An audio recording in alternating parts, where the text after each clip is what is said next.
Thank you.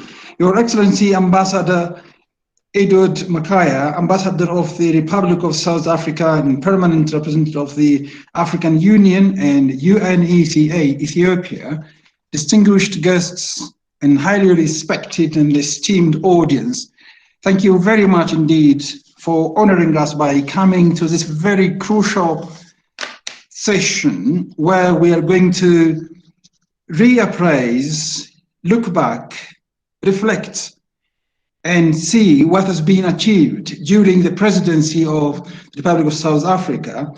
South Africa as chair of AU 2020 and non-permanent member of United Nations Security Council. This is revisiting and expectations as well as aspirations expression time. So we are going to just discuss those things.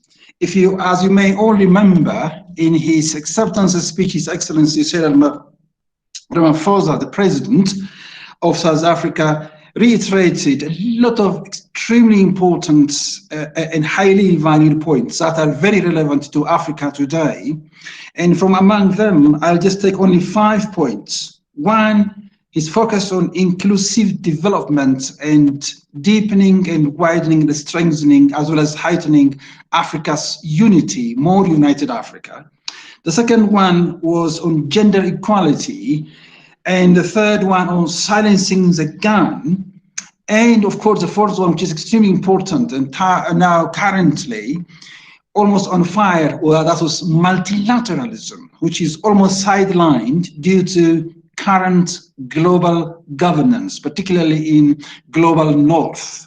And that is to come into play if Africa is to deal with its international relations, if it is to deal effectively, to deliver, it is to play its role at global security, then it has to do this through multilateralism. But this multilateralism was really trampled. And so how our respected and beloved president would play his role in strengthening multilateralism as long as his presidency is concerned. And of course, the final point that this session is going to also focus is prioritizing what is remaining in the tenure system, the tenure of South Africa as president of the African Union, or the chairperson, leading African Union for the remaining until, of course, at the end of December. And so these are extremely crucial points for us. And now the time has come for us to reflect upon these things, what we have achieved, what we have learned, and what are remaining, and what should also citizens, African citizens should do, not only governments. So we are going to listen to His Excellency Ambassador Edward Makaya. He's going to share with us his take, achievement, and at the same time we are going to also, of course, intervene with comments, questions, and enriching His Excellency's comments. So now, Your Excellency, Ambassador, time is yours.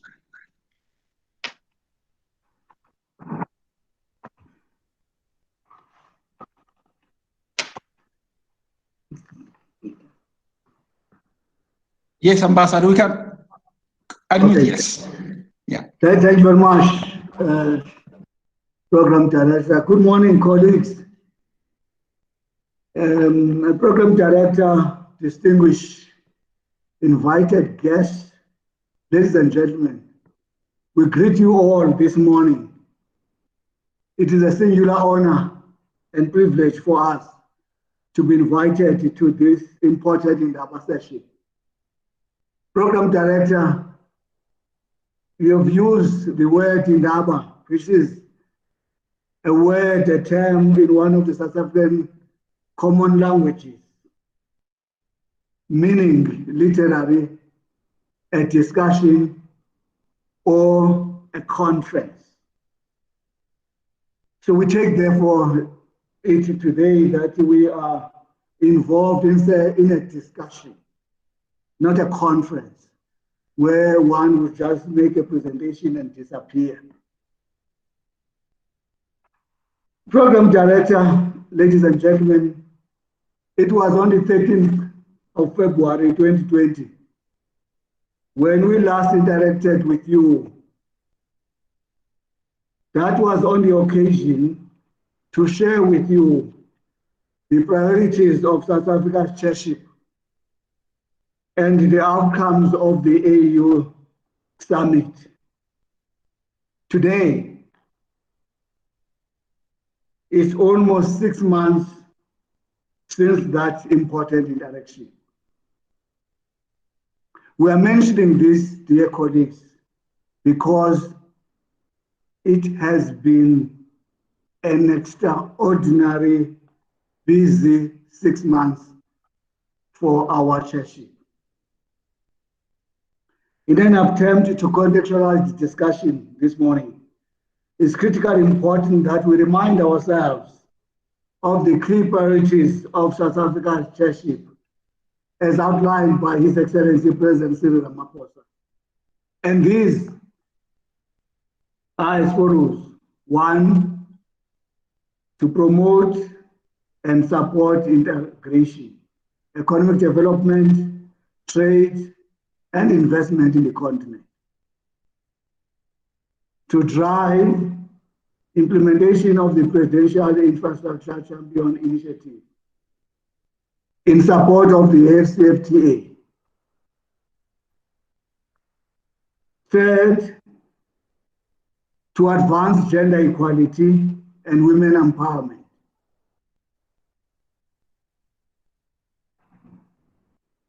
Fourth, promote peace and security and advance the efforts to silence the guns. Fifth, strengthen cooperation between the AU and the UN. Support good governance and democracy agenda on the continent. And last but not least, to monitor the implementation of the AU institutional reforms. It bears mentioning, colleagues, that right at the beginning of our chairship, the world was hit by COVID-19 pandemic. A pandemic that has had far-reaching and devastating impact, not only to global health, but also to global economy and security. Our beloved continent of Africa was not spared. You'd be aware that sometime during the second, third week of March, that was a period that we started to see what was coming up for us. It was only 26th of March that the AU chairperson, His Excellency President Ramaphosa, sprang into action by convening the very first visual meeting of the Bureau of the Assembly. And that Bureau meeting was aimed at doing two things. One, to coordinate continental COVID-19 response, to develop a strategy in this regard. And it was at that meeting that the AU COVID-19 Response Fund was established. Demonstrating incredible solidarity, members of the Bureau at that very meeting pledged not less than 12.5 million US dollars to the fund and $4 million to Africa CDC. President Ramaphosa had to convene this meeting because, colleagues, you recall that during those few weeks, there was a lot of statements being made on the continent by several heads of state and government. It became clear, therefore, to the chair of the union that it was important that the Union develops a strategy. And that very meeting did exactly that. A second virtual meeting of the Bureau was convened on the 2nd of April, which established an oversight mechanism for the fund, and most importantly, appointed special envoys to mobilize resources to support Africa's efforts to address the economic challenges caused by the pandemic. The chair of the Union, desiring to strengthen the continental response to COVID-19 pandemic, convened 2 further Bureau meetings, plus chairs of reps, during which the special envoys provided feedback on their work. In addition, international cooperating partners were engaged to support the continent with medical supplies and to support the AU strategy. In these engagements with partners, emphasis was put on debt relief for African countries during this very difficult period. Debt relief will free up resources to enable African countries to deal with the pandemic. You'd be aware, colleagues, that in this regard, not only did the chair of the Union engage the G20, he also engaged the World Bank, the IMF, and many other organizations to support the continent. Further, a concerted international call was made that when COVID-19 vaccine becomes available, it should become a global public good that is affordable, accessible to developing countries.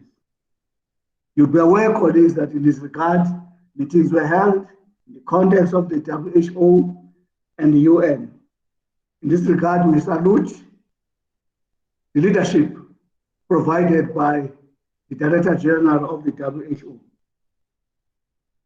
We equally salute the support, concerted support by the UN Secretary General to the continent. It is gratifying, though, colleagues, that countries have already made undertakings that their COVID-19 vaccine, when available, will become a global public good. No country should be left behind. And you'll be aware that in some of the Bureau meetings that have been convened, the Bureau expressed its support to the Director General of the World Health Organization, a man who comes from the capital where we are sitting today. This was not only to support him and the WHO as an organization, it was to support multilateralism. It was a clear support to multilateralism. Thus far, colleagues, the chair of the Union has managed to convene 5 meetings of the Bureau of the Assembly. 2 of these included the chairs of reps. Related to this, the next Bureau meeting plus reps will be convened next week on the 20th of August. This is not just a matter of convening meetings. It's a matter of ensuring that the continent works together, responds together to this pandemic. This is the strategic objective of His Excellency President Ramaphosa. In addition, colleagues, the chair of the union has convened 2 extraordinary bureau meetings to deal with the matter of the Grand Ethiopian Renaissance Dam, a matter that was not on the agenda when we took over the chairship. Equally, the matter of COVID-19 was not on the agenda, was not on the priorities when we took over the chairship. But these matters had to be attended to because they arose during our chairship. And indeed, President Ramaphosa, working closely with the Bureau, has managed to assist the process.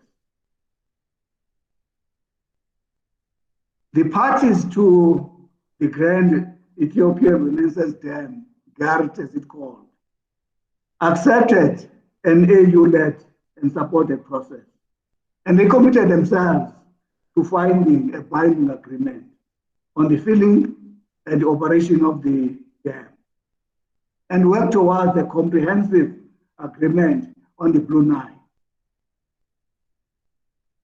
To support the negotiation process, the Bureau correctly appointed 4 Bureau observers and 4 AU technical experts.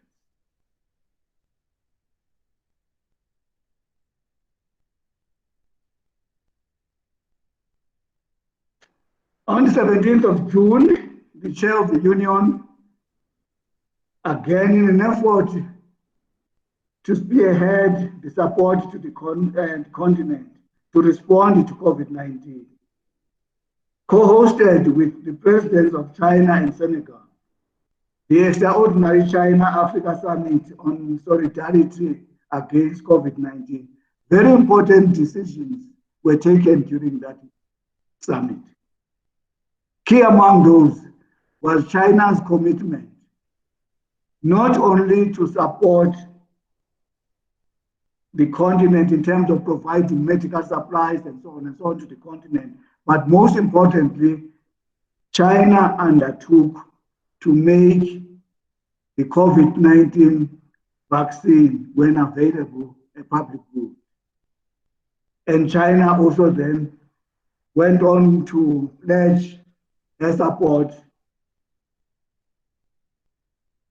to CDC, among others. And important for us on the continent was China's commitment to support the debt relief. Of course, colleagues, the pandemic has disrupted the program of the union. There's no doubt about that. We had set ourselves to hold in May 2020 an extraordinary summit on the FCFTA, back-to-back with an extraordinary summit on silencing the guns. Because of the pandemic, trade negotiations originally planned to start in May could not start on time. As a result, the extraordinary summit has since been postponed to 5 December 2020.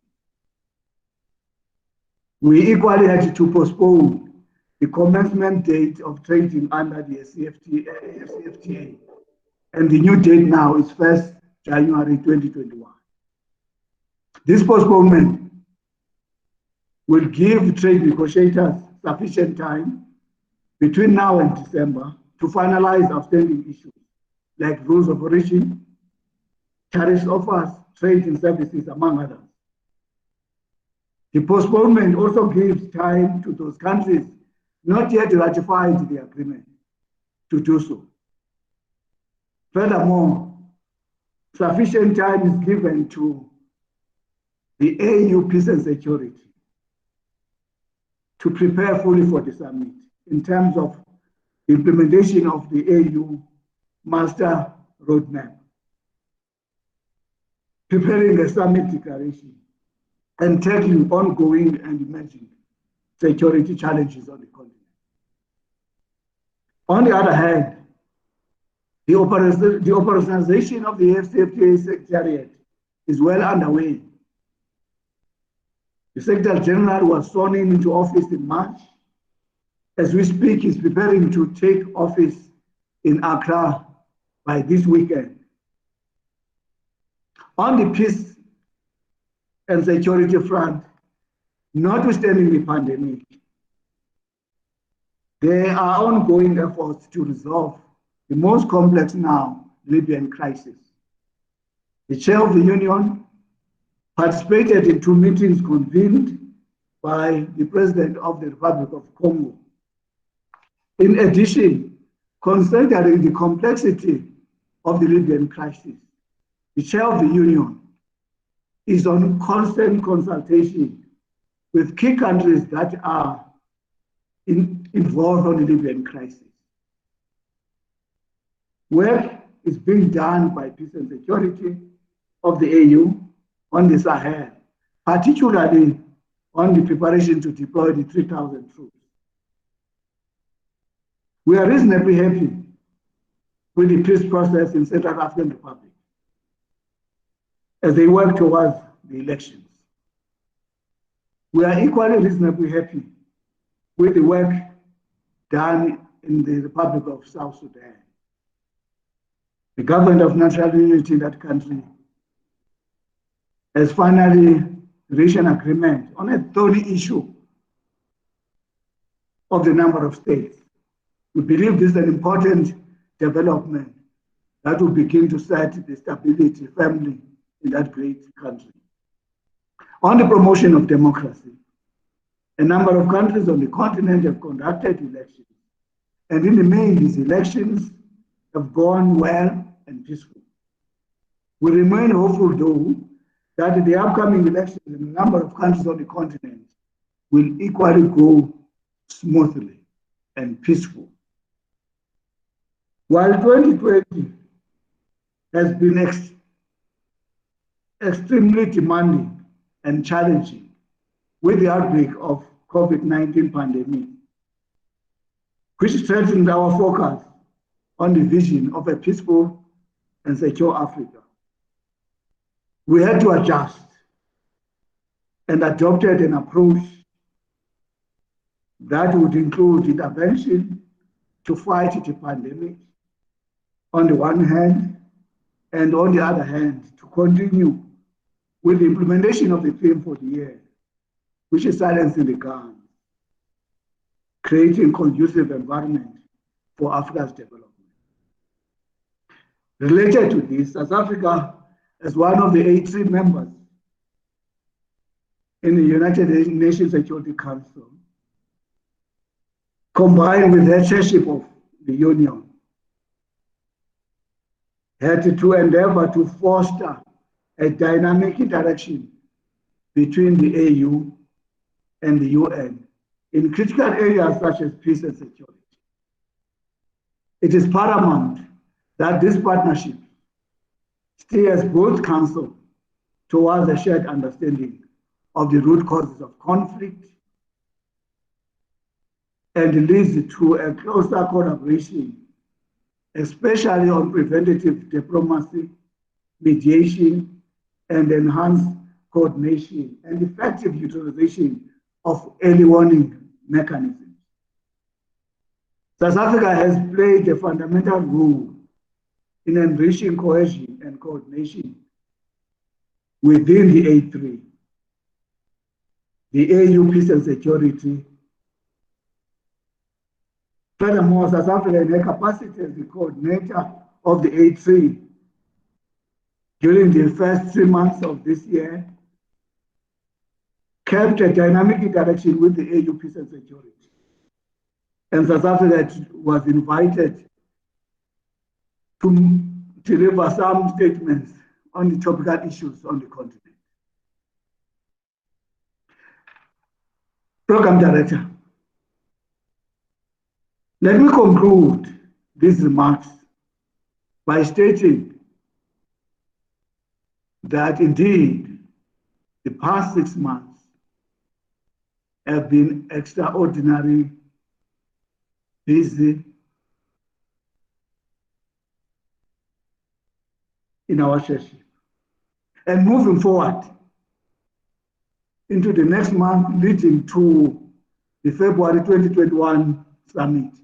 We will continue to focus on the following. One, focus on the coordination of the continental response to COVID-19. COVID-19 is still with us, is still going to be with us.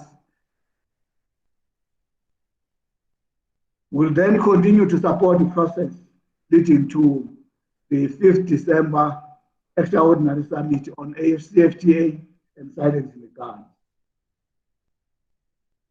We'll continue to pay particular attention to peace and security challenges, both existing and emerging challenges. While still in the Security Council, UN Security Council, South Africa will continue to foster that dynamic interaction between the AU and the UN in critical areas such as peace and security. We'll continue to champion the positioning of Africa using the upcoming meetings like United Nations General Assembly, which for the first time is going to be held visually. So the statement by the Chair of the Union will make it clear that Africa has to play its rightful place in the global governance. Of course, the work on women empowerment and inclusion of women is quite close to the heart of the Chair of the Union. In the coming 6 months, some activities are planned to be held in this regard. Of course, we'll then continue to work on the normal program of the Union. Colleagues will be aware that in July, this past July, we're supposed to have the second media coordination meeting and the Executive Council. This had to be postponed because of the pandemic. They are now expected to take place in October.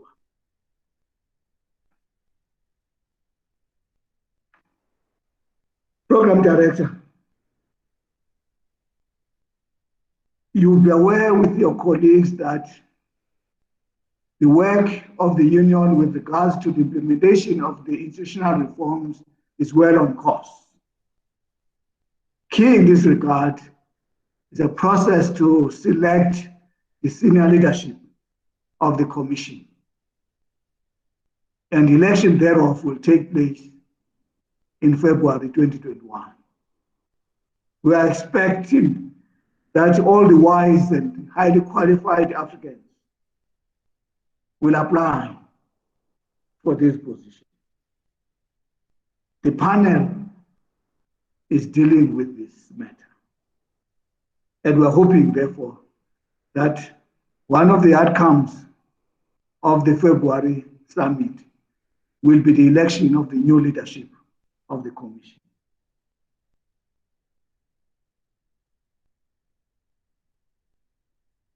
Chairperson,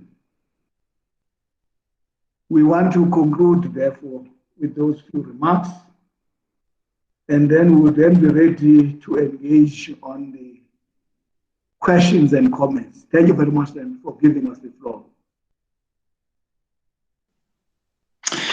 Thank you very much indeed, Your Excellency, for that extremely important and enlightening presentation made. Your Excellency, most of the time, like institutions such as Addis Ababa University or Stellenbosch, or just across Africa and of course across the world, research on peace and security issues in Africa, they just come to conclusions that African conflicts recur simply because most of the methodologies employed to explore causes and consequences in Africa were simply imported from outside, non-African. And as a result, any recommendations I make become alien, and these alien findings, again, rather than resolving conflicts, they keep on triggering them. But as Director of Peace and Security Studies at Addis University, I myself had run 2 weeks ago under a theme, making African solutions work for African problem, a special focus being GERD, Great Ethiopian Renaissance Dam, and the role of South Africa came to the fore. How much really the current chairperson personally played, at the same time also collectively played role to make African solution work for African problems. That is really worth mentioning, and we are, or I am a living witness. I'm very happy to to mention that one as one of the accolades which been accomplished, and still it is in the right direction. I can't just go into counting how on the silencing the gun aspect, on particularly on multilateralism, the roles being played. They are really out there. And thank you so very much indeed for those extremely interesting, at the same time, pragmatic points. As you know all, whenever we make speeches or make research recommendations, it is people who are on the ground that really test and then tell back. And those who are in the policy, in the leadership, because they see it from different aspects, what we call externally verifiable approach. So they can verify and they can come in as well. So now the time is yours. You have 2-3 ways of doing it. One is through chat room, writing it. The second one is directly speaking straight. And then I'll give you just time. Simply you show me that you are ready, or you can simply just shout from wherever you are, and then we can engage. As exactly His Excellency said, it is endeavor, it is a discussion, it is conversation. It is not a conference where someone imposes their ideas on you and then goes away. Rather, discuss with you, enter into conversation. So now the time is for our conversation. Is anyone willing? Please, you can get started. Who wants to kick off first? Yes. May I ask my question? Go ahead. Thank you. Thank you very much, Ambassador, for your outstanding presentation, and also thank you very much for the leadership shown by South Africa in these very special months that lay back. I would have 2 questions for you. You've been talking about the 2 issues that were not on the agenda, which were specifically the GERD negotiations and the COVID-19. And I have a question concerning the GERD negotiations. At the time being, where do you see and where does the AU chairmanship see the negotiations going, in which direction?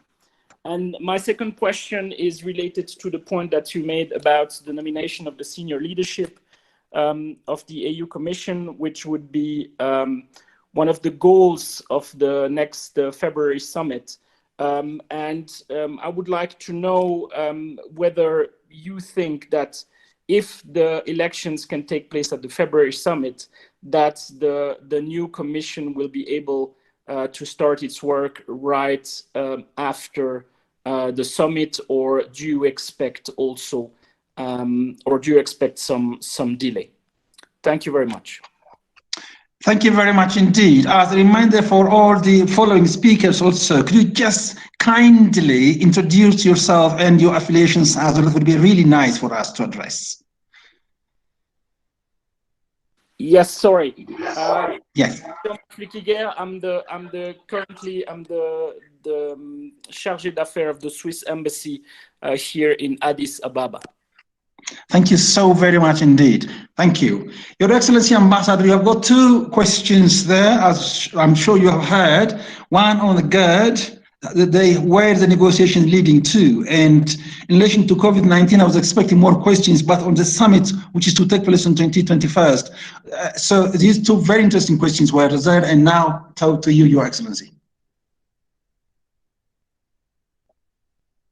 Could you unmute yourself? Yes.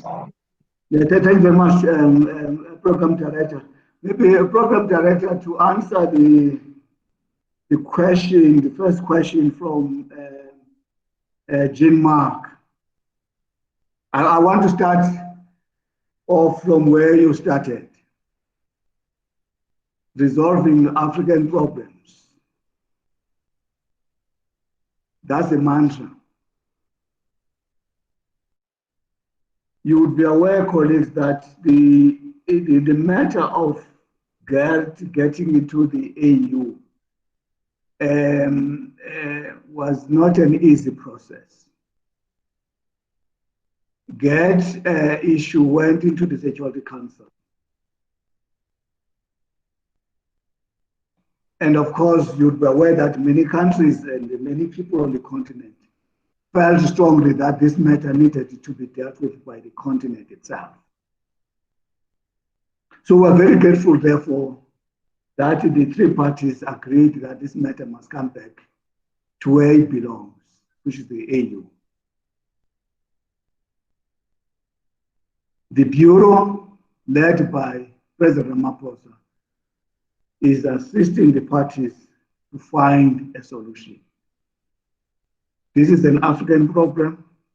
It requires an African solution. So we remain greatly indebted to the three parties that they have accepted the role of the AU to assist them find a solution. And we remain hopeful, therefore, that a solution will be found.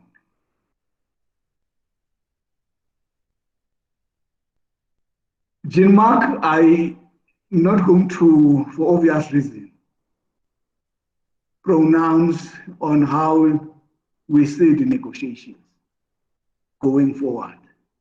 What is very important for us to underline is the fact that the parties are committed to negotiations. They've accepted the AU assistance. And the AU, through the 4 envoys and the 4 experts, is actively involved to assist the countries. As we speak, the negotiations are ongoing. Of course, negotiations in any country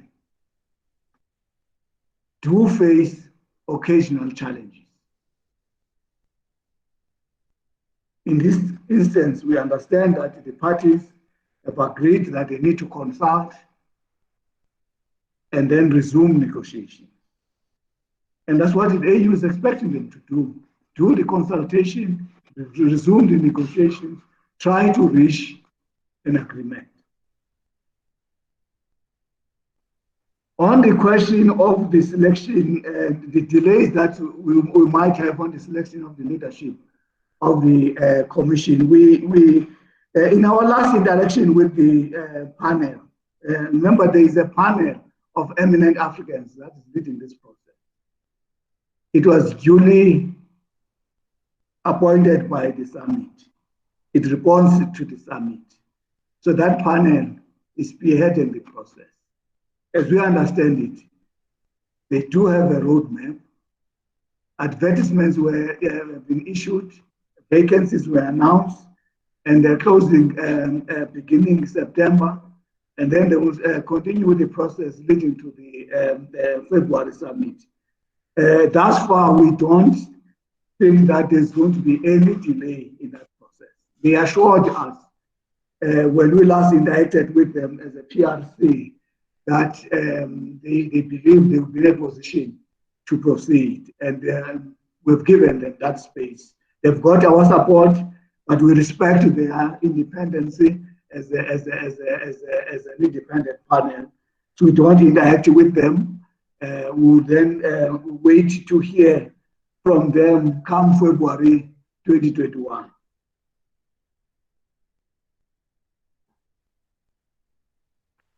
I think, Program Director, those were the 2 questions.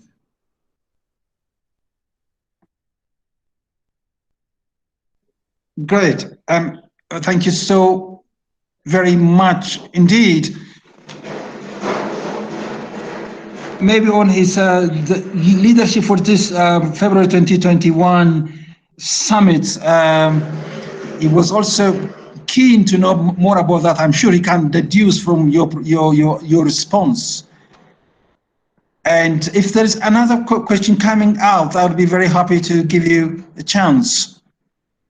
Yes, there are two. Thank you, Ambassador. Would you say South Africa's chairmanship has been successful, Your Excellency? Any clear, specific examples? This comes from my colleague and friend, Leti Tambo Lungwe, who is Director of APSP as well as Tana Forum. Excellency, now is your turn. Chairperson, Program Director, thank you very much. Well, it's very difficult to score yourself. We would expect that independent individuals like yourself would then give us a score. But our honest assessment is that President Ramaphosa, as I said, sprang into action right at the right time to coordinate a continental effort to deal with pandemic. He has used a lot of his own time to mobilize resources for the continent. And we believe, therefore, that the continent is now in a better place to respond to the pandemic, thanks to his leadership. We do receive calls and get letters of people who are congratulating President Ramaphosa's leadership at a critical time facing the continent, not only the continent, but the globe. Now, on the matter of the GERD, as I said, colleagues earlier on, so it had to take a bit of leadership and wisdom on the part of the chair of the union to convince the parties to get the assistance from the union. That required a bit of leadership, and President Ramaphosa has done that exceptionally well. Colleagues, you would have to dig a bit deep to find something that has happened, that within the shortest period of time, 6 months, not less than 7 bureau meetings have been convened. We'd have to dig a bit deep. That is a clear demonstration of the resolve of President Ramaphosa, working closely with the bureau members, to which he is very grateful for their support and the heads of legs. So for us, the issue of chairship of the union thus far has not fundamentally disrupted our program. As I said earlier on, we had planned to have the Extraordinary Summit in May, but we still have to go to have the Extraordinary Summit in December. We had to review the dates on when the ASCFTA would start commentating under the ASCFTA. That has been shifted to 1st January. And we believe the timelines given are achievable. And there's a total commitment of the Bureau at the level of heads of state, at the level of the ministers, and the level of the PRC, the ambassadors that support us here in Addis Ababa. So we're working quite well. And in a nutshell, maybe let me do something that I didn't want to do. In our assessment, the chairship of President Ramaphosa has been exceptionally successful. Of course, we still have about 6 weeks to go. 6 months to go. We'll make a fundamental and the final comment come February 2021. But thus far, we believe we have done what we're supposed to do. Realizing the comments that we are getting and the achievement that we have made. Just go back to the issue of the COVID-19. As we speak, I say my dear sister, Samita is here from the commission. She would then attest that thanks to the efforts of the chair of the union and the commission and the bureau at large, the COVID response fund thus far has got over 200 million US dollars.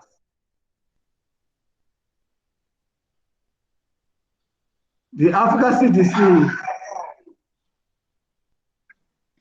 is well approaching $500 million.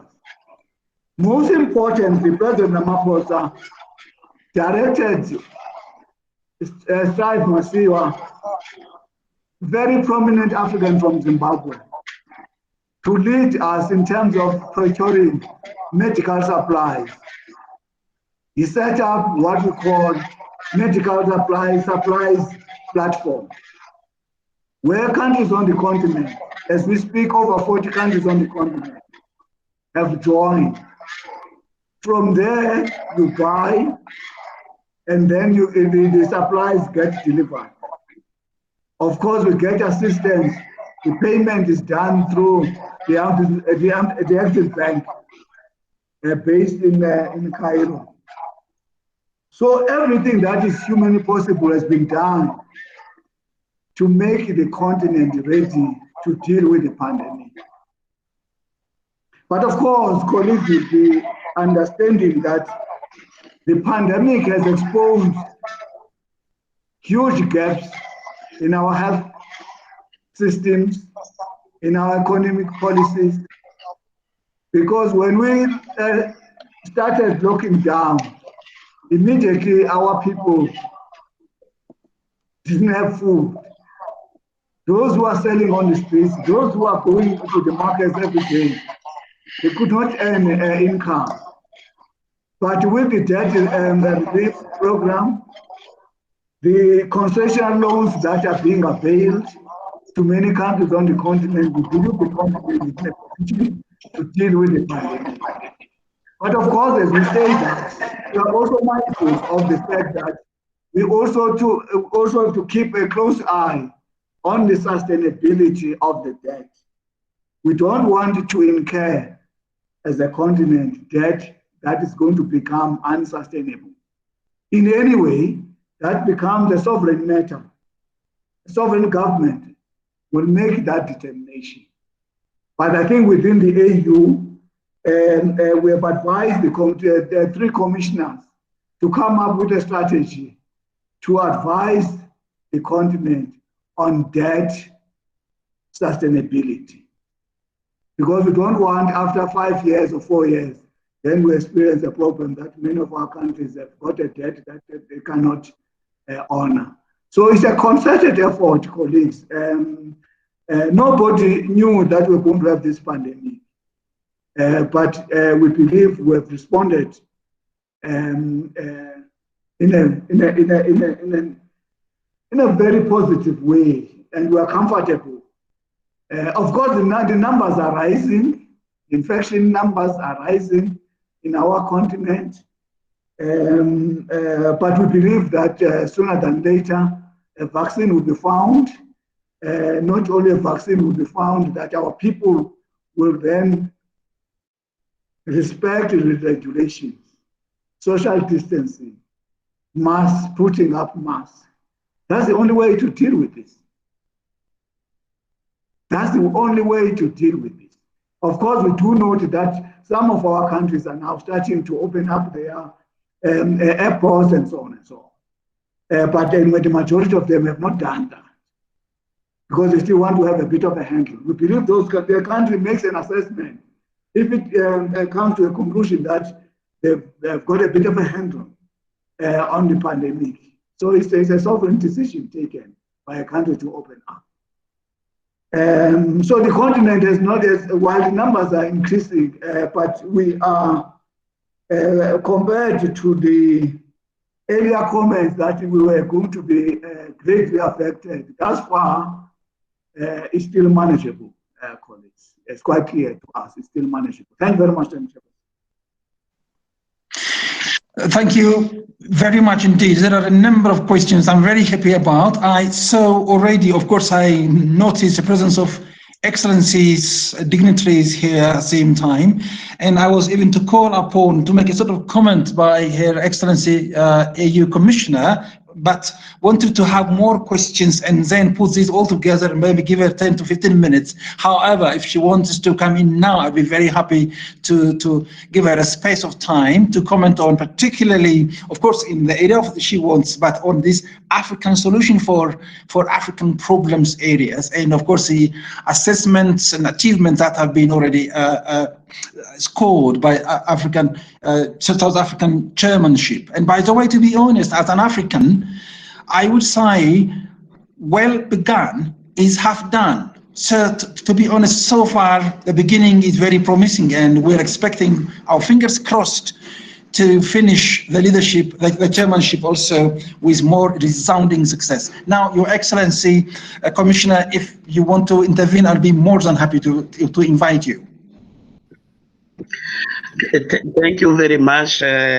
First of all, I would like to congratulate the organizers of this event, and thank you, dear brother Makaya, for your introduction. I can confirm the leadership of South Africa in many areas. When COVID started, I was in South Africa. I was so impressed to see the prevention measures in terms of hospital to welcome these people with COVID. I never seen this one in Africa. This was a sign of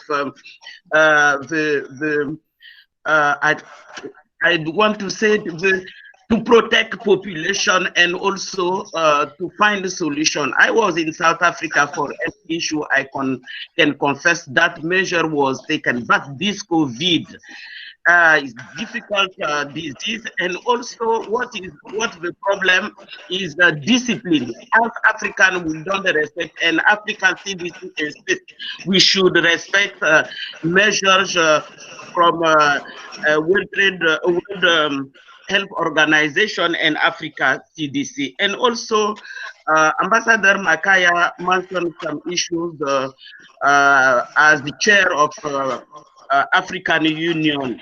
I can see also when this disease started, we were part of the first to react in February about this issue with strategy. But as I said, the problem is discipline. We should, as all Africans, observe discipline and all measures. I would like to come back to African solution to African problem. Yes, we are working on this issue. An example is Sudan. When crisis happened in Sudan, Africa was engaged to find a solution. And also Central Africa, the agreement between Central African stakeholders is part of the success of Africa. And also I want to mention the issue of elections. We anticipate, we prevent conflict linked to governance issue, and I would like to insist with South Africa chairmanship to I insist on election. Ambassador Makaya, you mentioned a election issue. We have critical elections in Africa before the end of this year. In West Africa, we still have about 5, and we see what is happening now in many, I won't mention countries, you all know them. I need leadership of more. You are doing it, South Africa, as part of your mandate as Security Council member and also chairman, to have more preventive diplomacy. We observe we couldn't, as African Union, deploy our observers, but we are not in the field, we are not observing, but we see the human rights violation and also elections problem. We need more engagement. I want to insist on that issue to work on preventive measure. We are doing it with ECOWAS and with South Africa, but we need more engagement about that issue. And also, I would like to insist on the issue of silencing the gun. Yes, we cannot silence the gun if we have conflict going on. You mentioned some conflict, but I would like to say also, people over member of Security Council and also the world should help Africa. We are not seeing that cooperation. We cannot find our solution if people are continuing to interfere in our country and selling us guns. We have Libya. We cannot find a solution because, yes, some country will sit and just say yes, conflict and decide with South Africa. It cannot work. We need African solution to African problem, but we need help to find our own problem, not creating more problems.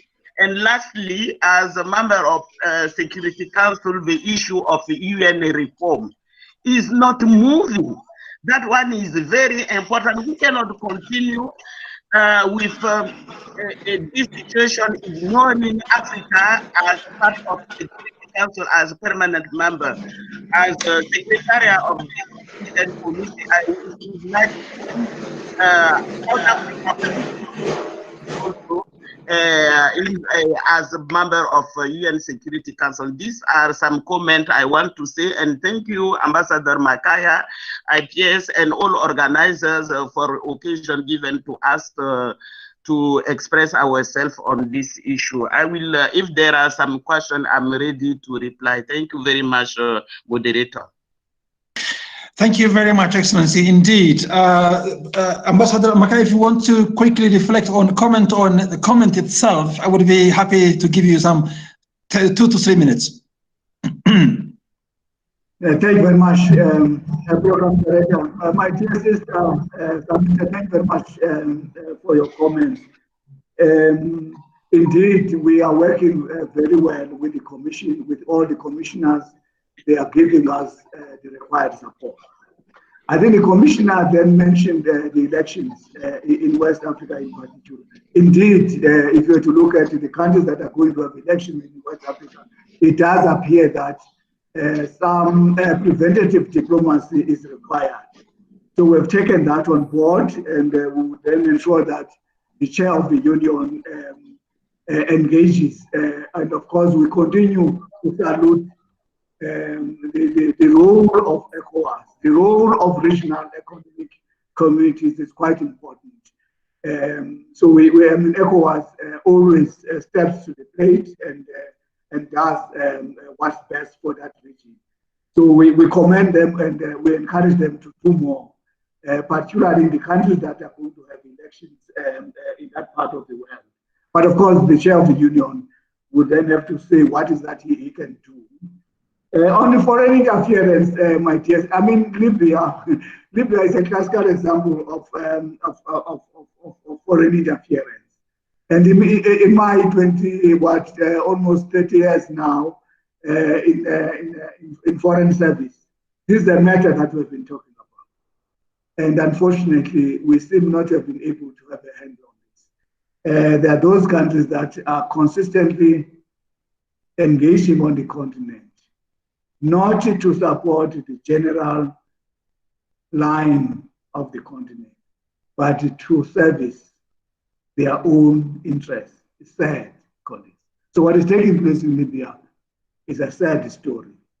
We were hoping at some point that this year, 2020, we were going to have a bit of a handle in that part of the world. But the situation doesn't look good. But of course, we continue then to call for a total ceasefire that the parties must negotiate.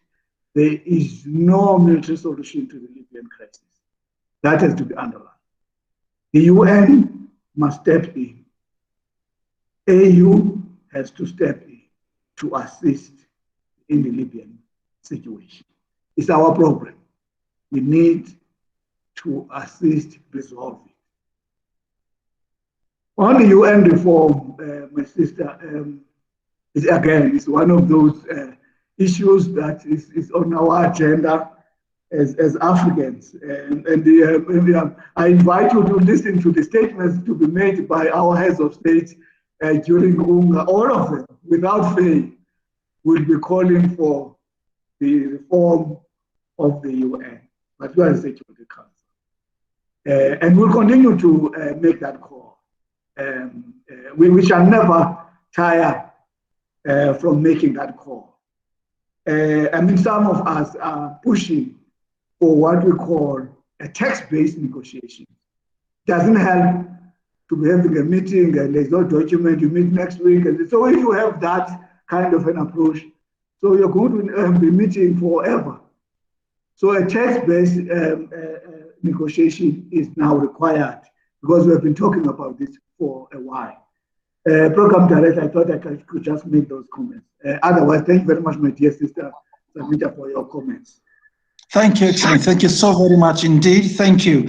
Ms. Letlow Vodran has the following question or questions from the ISS. Yes, your question, please, Leslie.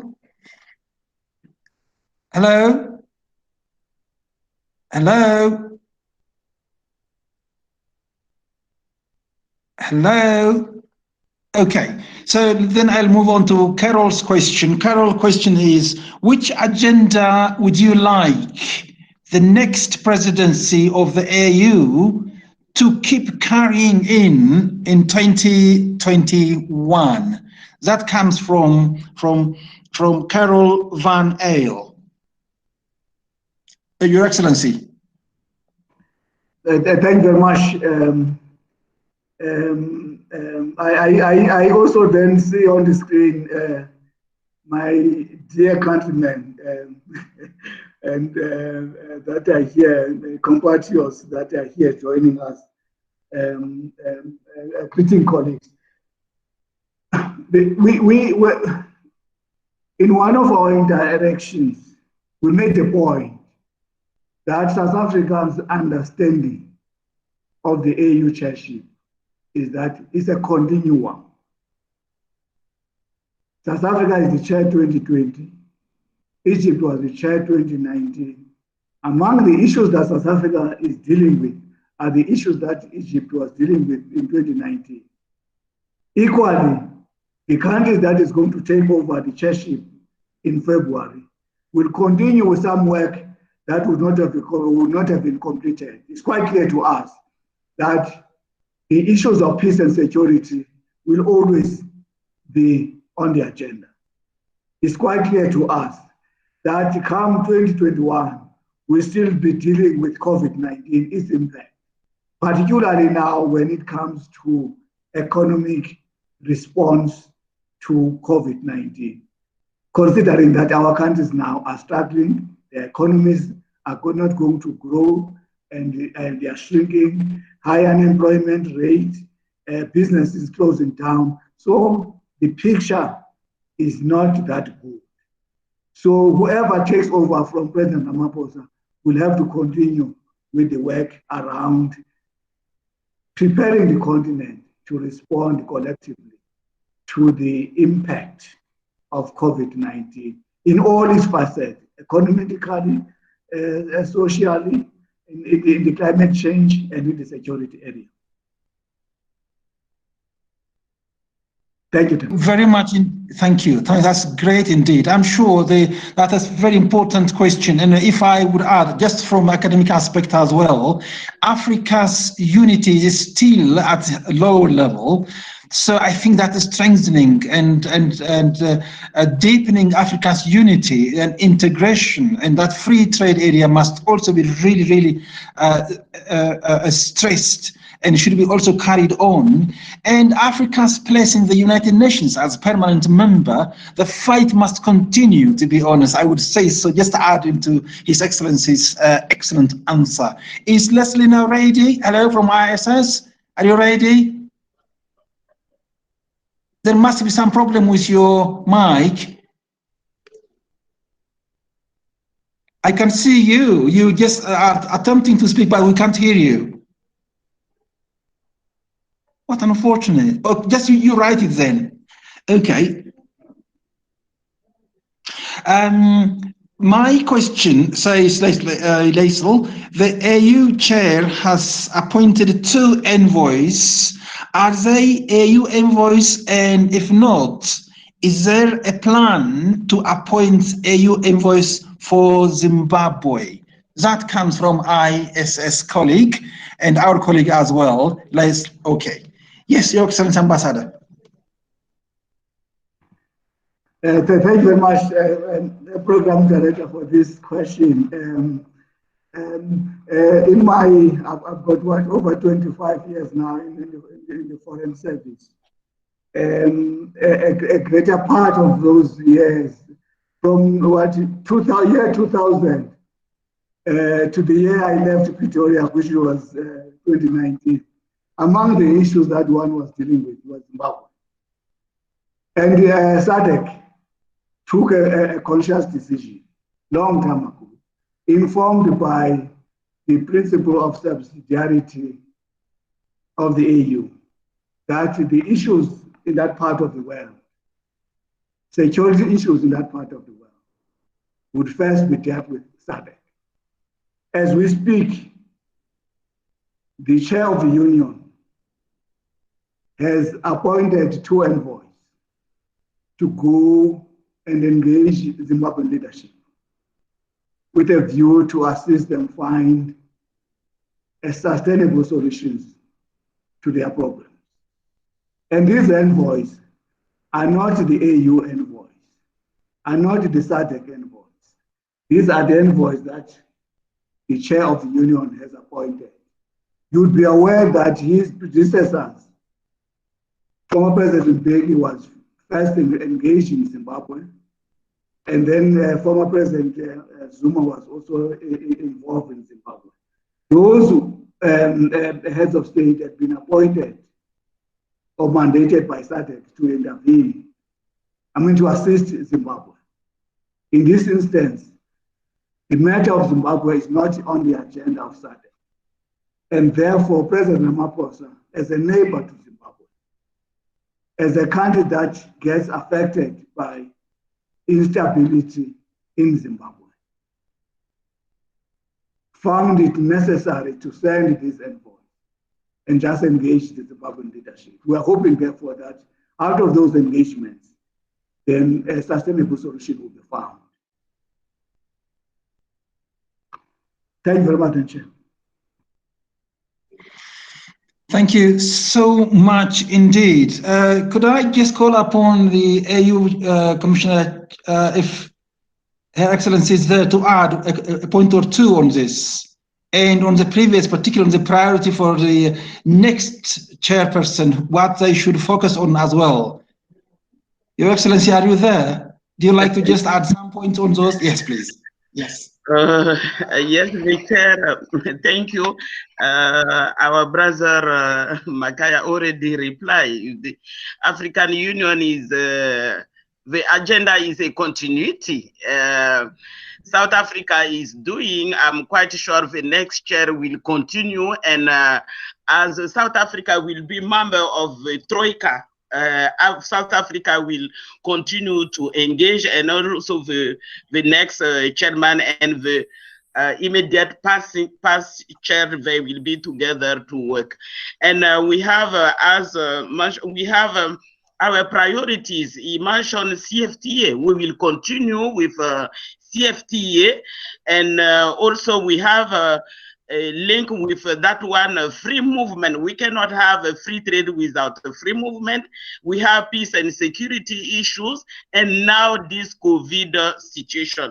We need to share experience on tackling COVID. If we don't have vaccine, it might be difficult. These are some areas we'll continue in political and peace and security, social, and also environment. You can see now the flood in many countries. These are some areas we have to continue. And a rural economy, blue economy, you know, there are many things we have to continue. I'm quite sure the next will continue, and to learn also from the experience of South Africa, and African Union Commission will support all this chairmanship, and continue to engage, to work with them to find solution, African solution to African problems. These are some comment I want to do, but it's not only that one. We have a lot to do if we need the Africa we want. Merci. Merci beaucoup. Thank you so very much indeed. That's absolutely uplifting, if you like, seriously speaking. August is Women's Month in South Africa. The issue of feminicide is alarming. Are there any underlying reasons for this scourge, and any permanent mitigating measures from the government? This is one question coming from my colleague and friend Leti Tambolongwe. Another question is that what is the plan, or at least if there is any agenda for youth engagement, because majority of African population could be labeled as youth. So again, in most violent extremism and in most violent conflicts, you can see youth bulge being almost deficit or debit rather than dividend. So what do you have to help regarding this youth aspect in relation to unemployment as well, Your Excellency Ambassador? Thank you very much. The first question about the gender-based violence in South Africa, indeed, is a matter of great concern to the government of South Africa, to President Ramaphosa in particular. In fact, it's characterized this year that South Africa is not only facing one pandemic, it's facing two pandemics. The first is COVID-19. The second is gender-based violence. So there's a concerted effort by the government of South Africa to deal firmly with the causes of this gender-based violence. Among those would be to empower women. So some strategies have been developed, policies have been developed to assist in this regard. But it's a societal problem, because gender-based violence happens in your private home. So you also then need to have civil society, NGOs in South Africa playing a role, advocacy role, naming and shaming. Of course, the law has to bite. The law has to bite. The perpetrators of gender-based violence have to be dealt with quite harshly, as provided for in our law. So that's what the government is doing, but it's quite sad and disturbing to many South Africans, particularly to the government and the President of the Republic. On the youth program, you remember we've got, indeed, the youth on the continent is facing challenges. One of the challenges that the youth is facing is unemployment. We do have a youthful population, but the majority of that youthful population is unemployed. There are no jobs in many of our countries, if not all. The unemployment rate is rising worryingly in all our countries, and it's going to become worse with COVID-19, because our economies are shrinking. All the African countries this year their economies are not going to grow. It's going to be 0% growth.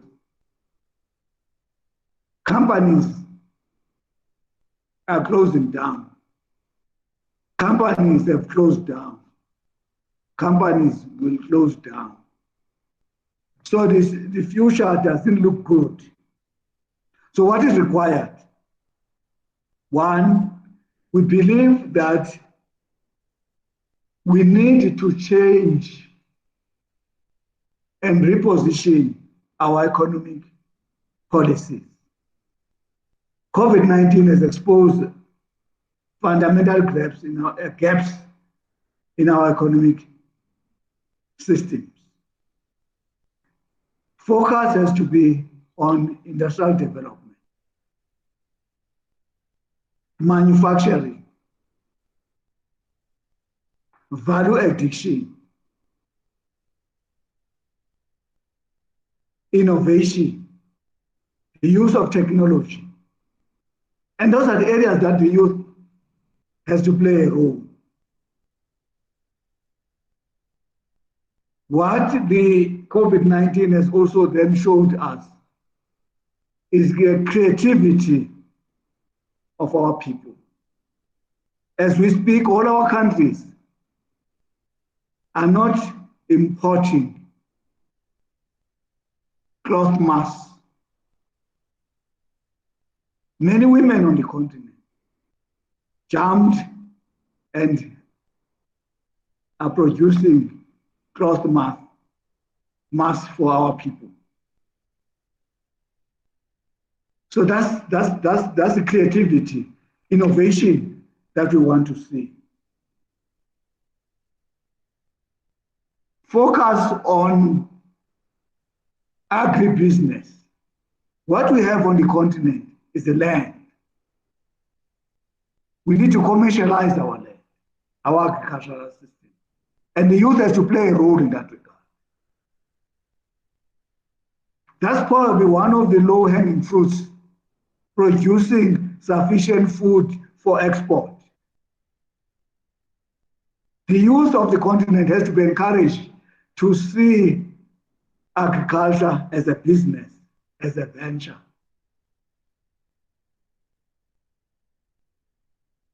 AFCFTA provides us with incredible opportunity. Not only will it boost inter-African trade, but will also then ensure that if our people, if our young people, wherever they are, if they're involved in manufacturing, in the industrial development, in innovation, that they are able to then sell and export their products to the continent. Not only do that, but working together with other youth in many of the countries on the continent. And lastly, the youth has also to play a critical role in the issues that we deal with on the continent, the issues of peace and security. Youth has to be involved in the youth in the peace and security processes. We need their wisdom, their creativity, their agility to assist resolve all these issues, all these matters. In the post-conflict countries, youth has to be involved. Programs have to be developed to ensure that the youth in that particular country gets involved. So there's a lot that can be said, but in the immediate future, it does appear that the situation it doesn't look good. In my own country, the unemployment rate officially as we speak is over 30%. And majority of that is youth. Thank you very much, Program Director. Thank you very much, Excellency. We have two sets of questions. The first one comes from Her Excellency Ambassador Catherine Mugaka, who asks as follows: how does South Africa, as the President of the Union and permanent United Nations Security Council member, plan to commemorate 25th anniversary of the Beijing Platform of Action and the 20th anniversary of United Nations Security Council Resolution 1325. Another question comes from James Nyawao. What role in the African Union peace and security architecture is resolving transboundary resource issues, for instance, between Ethiopia and Egypt, Kenya and Somalia, Indian Ocean issues at the ICJ? What has been President Ramaphosa's level of engagement in these? These are, for Your Excellency, just questions posed from our distinguished audience and participants. Your Excellency. Thank you very much, Chairperson. On the issue of the women empowerment, we had a very elaborate program for the women empowerment, and the plan was to have a big conference during the course of the year. And the conference was expected to take place between October and November.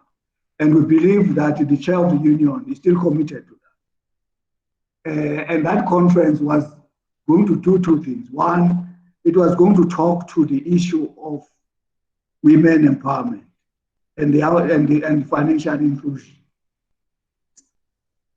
Third, it was also then going to be looking at the commemoration of the Beijing action plan, and of course, even the resolution 1325.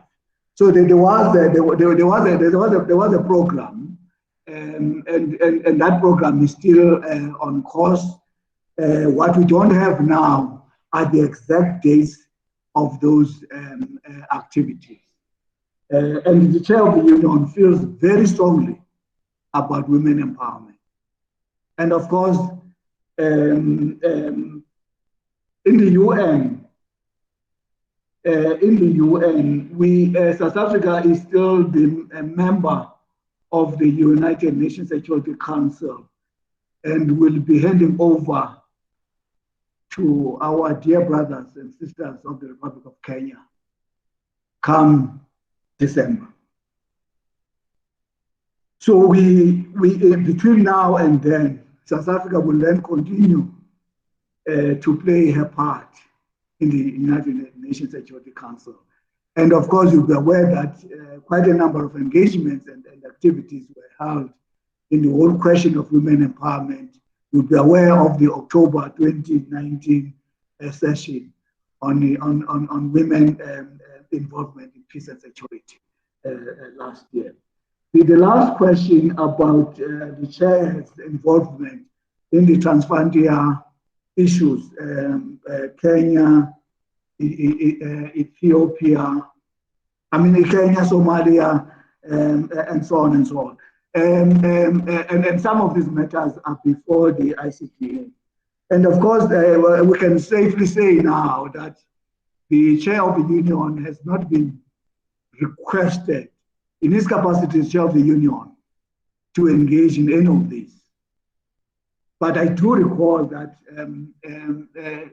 previously, the year before last, we were asked by Kenya to assist in their issue with Somalia. So there was a bilateral engagement a year before last. But the chair of the union, as we speak, has not been asked to engage on these issues. And we remain hopeful that these, being the brothers and sisters, will then be able to resolve these issues. We remain hopeful. I think it cannot be right that we fight over boundaries and borders. It cannot be right when we are talking about continental integration, because in fact that's a reversal of what we are seeking to do on the continent. Thank you very much, Program. Thank you very much indeed. Thank you. That is very much informative. I'm sure there are also, I can see many people are taking notes as well. James has a follow-up question, which it says, which he says, I would like to follow up on AU Commissioner's issue on continuity and ask the level of progress in the implementation of the AU reform that were started under President Paul Kagame. What have we achieved so far, especially on sustainable financing? Sustainable financing, that is his focus. If you like, Your Excellency, you can continue. I might also invite Her Excellency, the Commissioner, as well later on. Yes, Your Excellency. Thank you very much. I think indeed the union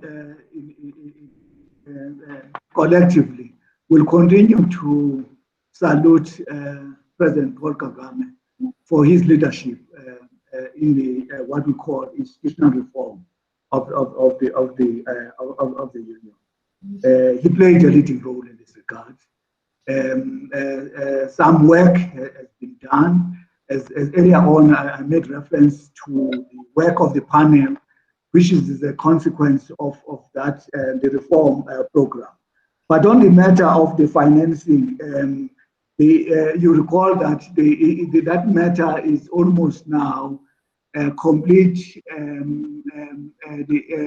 I am not at liberty to discuss that because there's a proposal that is going to be put before the Executive Council on the financing of the union, particularly around the peace fund. So if the colleague could just bear with us that we wouldn't be in a position to pronounce on those issues because the union is still discussing them. Maybe my dear sister, Samata can add on this one. Thank you. Indeed, definitely. I will echo the same thing, our sister, beloved Excellency. Could you just come in there? Thank you very much. Since a Zuluini position, African Union continue to garner more and more support to its position. And due to COVID, we have a meeting in January in Dakar with a recommendation and to see with other region how they can support. And I can tell you we have more support from other group to support African position. Africa, we remain cohesive, and I saw pressure to try to change our position, and head of state in February adopted and reiterate his concern about Zuluini position, and Ambassador Makaya said all head of state in New York, include the chairperson of the union, they all insist in the speech to continue to be united Africa, and until the demand of a common African position articulated, as I said, in the Zuluini consensus and self-declaration are achieved. To tell you this, we continue what we are doing, but you know, this situation is not easy. I remember when I was young diplomat, I was in New York and we were talking about this UN Security Council reform, and we cannot move if these people inside, they are part of the permanent members, and they are part to say, okay, we accept this reform. Otherwise, it might be difficult. And one person said one day to me, it is like a honey. This five access to the honey, we want us to invite us to the table to share honey. It might be difficult, but we still continue. All Africa is engaged, and we need this reform in order to make it more broadly representative, democratic, legitimate, transparent, and accountable, which is not the case now. And we will continue with other group to share our view how to make the progress. That are some comments I want to make, but we have discussion, and our position is very strong. I don't think the leadership of African can change this position now if we don't see the end of this difficult situation, to be sure that UN Security Council is more democratic, transparent, and PB and Africa part of it. And what is we cannot understand, the major part of agenda of Security Council is on Africa, Africa's problem, and we are not part. It's not fair. Yes, we have permanent, non-permanent membership. We need more non-permanent, and we need our 2 seats as a permanent member of Security Council of a United Nations. These are some comments I want to say about this question. Merci beaucoup, moderator. Thank you very much indeed. Thank you so much. That is another sort of spiritual food for us, to be honest. And Excellency Ambassador Hadiza Mustafa asks this question. You spoke about multilateralism as a priority of the chairperson of the Union. Can you talk to us about Africa's own mobilization in a post-pandemic times, especially with regards to increasing great powers rivalries, which is quite important question, I assume, as important as the previous ones as well. Your Excellency Ambassador. Thank you very much. Yeah, indeed, I think the colleague is quite correct. I think we note with great concern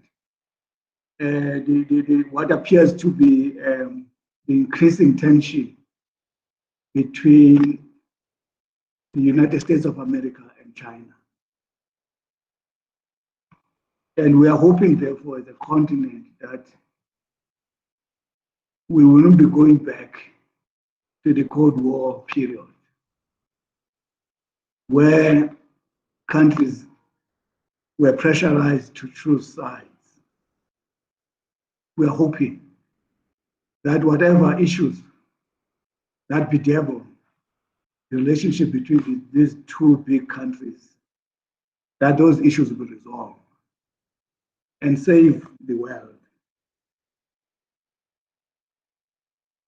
But for us, it is very clear that the issue of the primacy of materialism is at the heart of our foreign policy strategic objective as a continent. As individual countries, we are too small. As a collective, we are powerful. The world can only succeed if we work together. In the midst of this COVID-19, a pandemic that knows no border, a pandemic that continues to cause havoc. People are dying. Hospitals are not coping. That will then forget about everything, but ensure that we work together.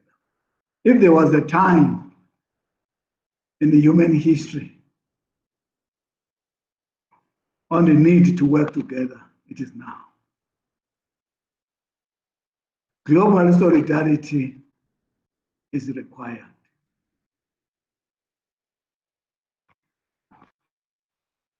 So that's what we can say now. But of course, my colleagues will be aware that in the issue of, we had a nasty incident in the past 3 months around the question of WHO. An issue that also then created a serious problem even in the United Nations Security Council, where a draft resolution was on the table for close to 2 months. Couldn't find consensus because some parties didn't want to have reference to WHO in the fight against COVID-19. So that's the situation we find ourselves. But as a continent, we need to remain united. We need to work strongly on our unity, solidarity of the continent. And with that, we then proceed along the lines that were articulated by my dear sister, Samit, around the need to reform the United Nations Security Council. And we believe, therefore, that the COVID-19, the way the continent has responded to COVID-19 has demonstrated quite clearly that working together, we can be in a position to achieve what we are seeking to achieve. And we hope that this will be continued. Thank you very much. Thank you very much, Your Excellency. Thank you so much indeed for the questions, as well as for this excellent, insightful answer as well. There comes a comment from Her Excellency Ambassador Catherine Mugaka. She says, I concur with Commissioner Samad. I was also a diplomat in New York from 2002 to 2006, and we came up with the Izurwini consensus. We will still continue to push for it as a continent. I think this is an energizing and also enabling comment, which is very important one, to be honest. If there is any comment on comment, I will give chance. If I can see Her Excellency Commissioner wanting to say a few words before I close. Thank you very much. I fully agree with Catherine. We are working closely with New York ambassadors, and we rely on them to push African position, and they are doing so. I would like to comment a little bit some issue about youth and women gender violence. We have our African Women Leadership Network, which is working on all pillars, rural area, political, and recently we organized a very big event. We have more than 2 million participants by webinar and Facebook and all social media. And we have action plan. We will work with our all member states to implement the action plan to see more women in politics, to see less gender-based violence. And also about youth issue, we organized a year 2017 on the issue of youth, and we have our declaration document we are implementing. I won't forget the youth special envoy, Miss Aya Shebi, who is doing fantastic job. Just after this meeting, I will have another meeting how to involve the youth in civil servant to be part of all government program at the level of our member state. If we don't take care of youth, they will take care of us. As we don't want them to take care of us in demonstrating in the street, we are helping them to have more job opportunity, to engage them in politics, in government, and all area. And lastly, thank you very much for the occasion given to us to be part of this webinar and to give a little bit our views on some issues of this very, very important activity. Merci beaucoup. Thank you so very much indeed, Your Excellency. And I'm going to call upon immediately His Excellency Ambassador if there is any final word he'd like to get a message across.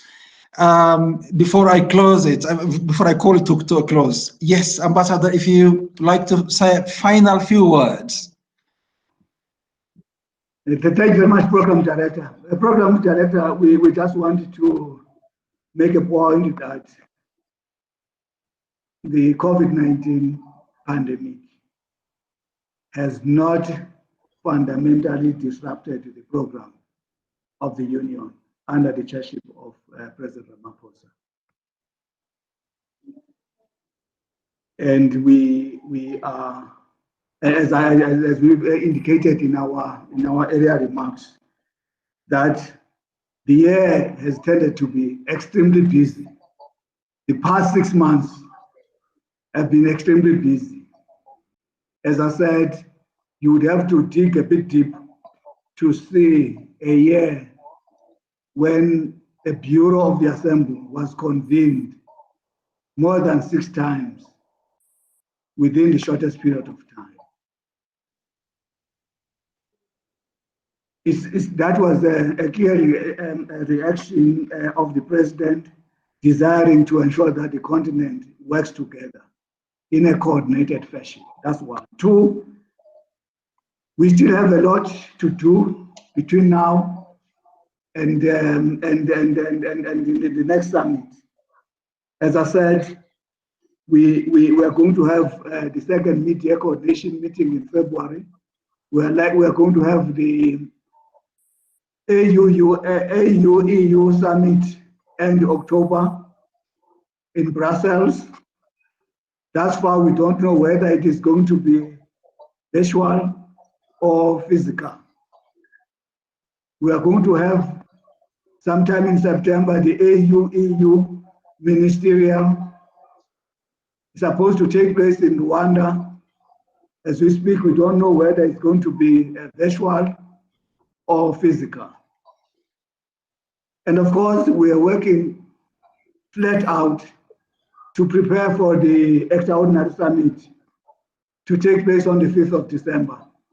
The extraordinary summit on the AFCFTA and the silencing the guns.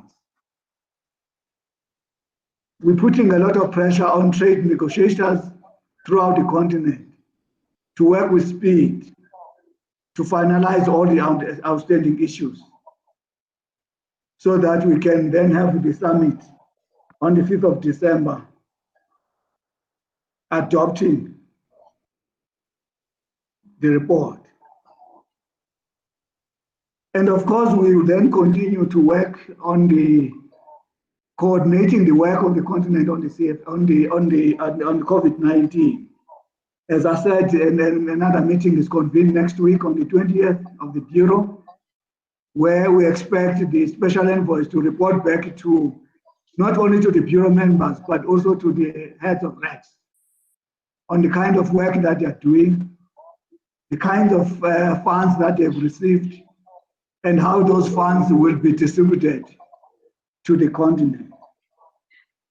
And as I said, we remain hopeful that one of the highlights of the summit in February 2021 will be the election of the new leadership of the Commission. And we are hoping that that will be the highlight of the summit, and that wise, capable Africans will emerge victorious from that election. Other than that, Chairperson and Program Director, we just want to take this opportunity once more to thank you for interacting with us. And we are looking forward then to a future interaction, probably at the end of our chairship, where we will then be in a position to firmly score ourselves. But for now, if we were to be asked to score ourselves, we would then say, we give ourselves 10 out of 10. And we are looking forward. That makes sense. That's fantastic, to be honest. That's a great point to end. Thank you very much, my brother. Thank you very much. Thank you, Excellency Ambassador. Thank you so very much indeed. There's also another additional comment by Her Excellency Catherine Mugaka. You can just read it from there. And almost time is running for me as well. There's another meeting. They are waiting for me outside. So I'd like to thank Ambassador. Thank you so very much indeed, as usual, for your excellent and enlightening point that you have put forward for all of us. And of course, Her Excellency, I think still I can see her there. AU Commissioner with us, and distinguished participants for your excellent questions. I can see a lot. I can't just name all the names here, but thank you so very much indeed. I also thank Rubiat Mohammed, Letty, and all IT personnel of IPSS as well for your excellent contributions as usual. So let's keep our fire burning, fire of working together, not that of violent conflict as well. So God bless you abundantly wherever you are, and keep safe and well in this testing and tiring time of coronavirus. God bless Africa. Thank you very much indeed, and goodbye. Thank you. Thank you very much. Thank you.